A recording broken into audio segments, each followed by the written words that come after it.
Okay, so yeah, I take you through this this journey that I call the Italia Grand Sketching Tour. It's a series of painting stories that I collected during a tour I did in 2019 with my motorbike to discover the beauties of Italy. And just a short introduction about myself. I'm from Italy. Chiara Go Arts is my brand, and I used to be an entrepreneur in different fields, especially in the health sector in the last years. And then in 2019, I decided I wanted to follow my passion. So I took my motorbike and I did a 4-month tour in Italy, painting the heritage. My idea was to show the heritage, the small places of Italy, those places that are less touristic, but that I feel are very nice to visit because they can really bring you to the story of the place and to meet the people and to learn more about these places, and of course to find myself, because it was something totally new. So I started from Trieste, which is my city, and it's many of you might know it, is a city of frontier. And I find it an interesting city for Isaac because it's a city where cultures always mixed, and it was always very comprehensive city in which cultures could mix and teach each other things. So I think that it gave me an interesting insight since when I was young. And this painting is one of probably my favorite places. It's the main square. This is a city hall that was built at the end of the 19th century. And it's on the main square that it's called Piazza Unità, and it's the biggest square on the sea in Europe. And it's very beautiful. If you have never been there, you should definitely try it. We were talking before with Kurt, and it's great for coffee. So if you're a coffee lover, then that's your place. And then where I'm gonna take you, it's a tour of some of the places in the north of Italy, and we will go to Veneto next. And this is Villa La Rotonda. This area of Veneto has a lot of villas by Palladio, which was an architect in the 16th century that revolutionized architecture. In particular, this is a villa that is actually the first villa that looks like a villa and that was not a fortress. So Palladio did in this construction something that was completely new, and he brought this beauty to life. And it's built with the combination of cubes and spherical shapes, because it wanted to show the connection of to the universal perfection. And it was built for a priest that finished working in Rome and went back to Veneto near Vicenza, and he made him build this amazing villa that has this huge park in front of it. Next one, I take you to Marostica, is still in Veneto. And I like Marostica. I choose to take you here because it's a place that it's famous for its chess game. I don't know if you like chess, but this is definitely something particular because the chess game takes place every 2 years and it's made by real people. And like, for example, the horses are real horses, and the king is dressed like a king with all the dresses and all the things that are coming from the almost Renaissance time, because actually this chess game remembers something that really happened in the city in 1454. And there was a chess game that was made by 2 noblemen. They fell in love with the daughter of the local lord, but the lord didn't want to lose any of them because they were really good soldiers and generals. So he decided that instead of doing a duel, they should meet each other in front of the chess board. And actually it was so smart that at the end he decided to give to the winner his daughter, but he also gave to the other one the other daughter that he had. So he kept the peace within the whole area. And this is the main square. Actually, the chess game takes place in front of this building that you see here in front of you. And on the top of the hill, you see actually the ancient castle that was from Roman time, the first pieces, the first ruins, and then it was built again in the medieval time, because this is an area that was always inhabited since a lot of time ago. Then I want to take you to Brescia. You might know it, it's a big city. But I want to take you to this place that you might not have seen if you have been there.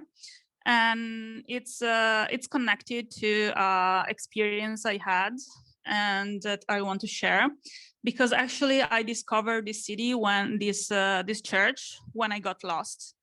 And I just started walking, and it was very hot, and I was feeling tired and a bit sad. So I just decided to take a walk in random streets.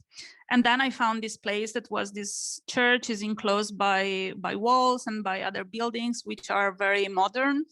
But in a way, I decided that I wanted to paint it. And I sat there and I just drew it and painted it. And then I discovered afterwards that actually this is the most ancient church in town, because it's from the 13th century and it's dedicated to St. Francis. And he did come to Brescia during his traveling around Italy and Europe. And actually the Franciscan friars managed to pacify the disputes in the city. So that's why the city gave them this area to build their own church. And it was, as I said, the most ancient church. So this was very interesting reminder for myself on how when you follow like your inspiration, you can find some real gems. So that was the interesting part of this. Then we go to Verona. You definitely know this one, I'm pretty sure. But I probably take you to this place that it's quite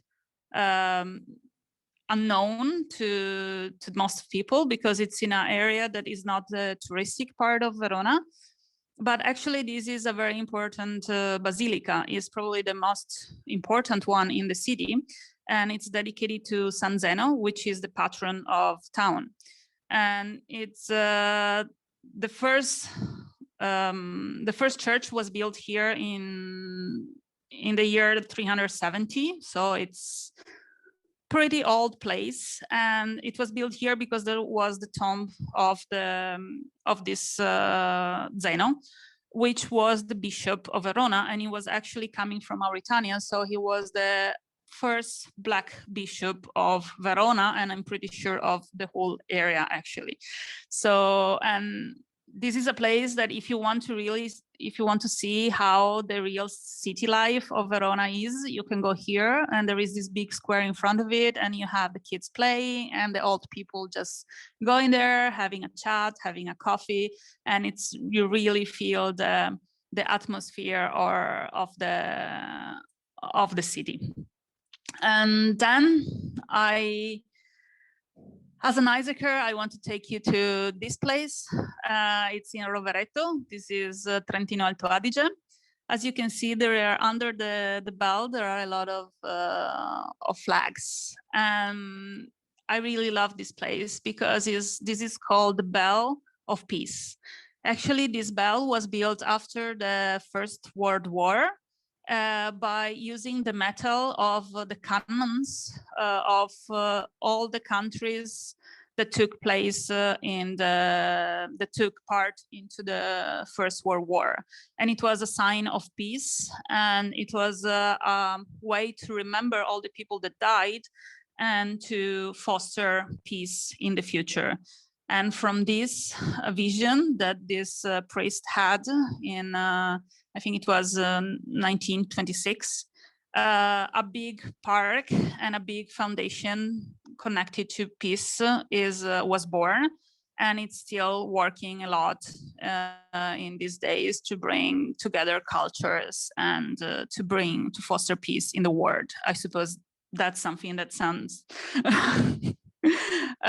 quite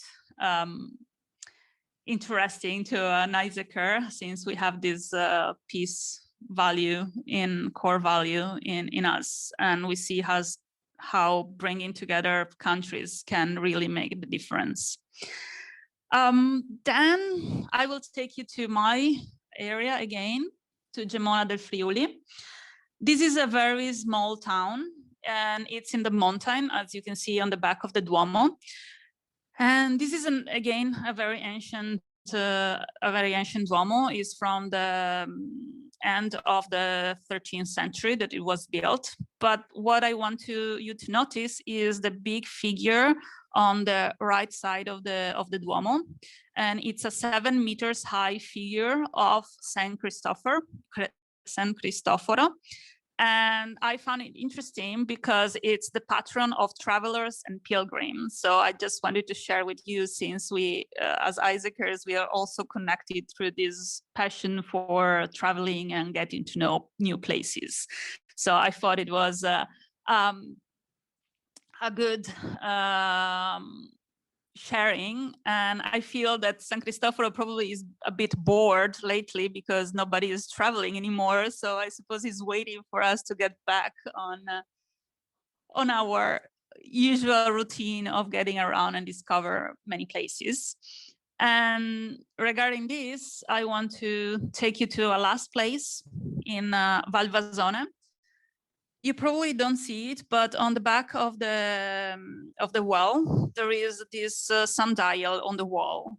And it's a sundial that comes from the medieval time when the city was founded, when the town was founded.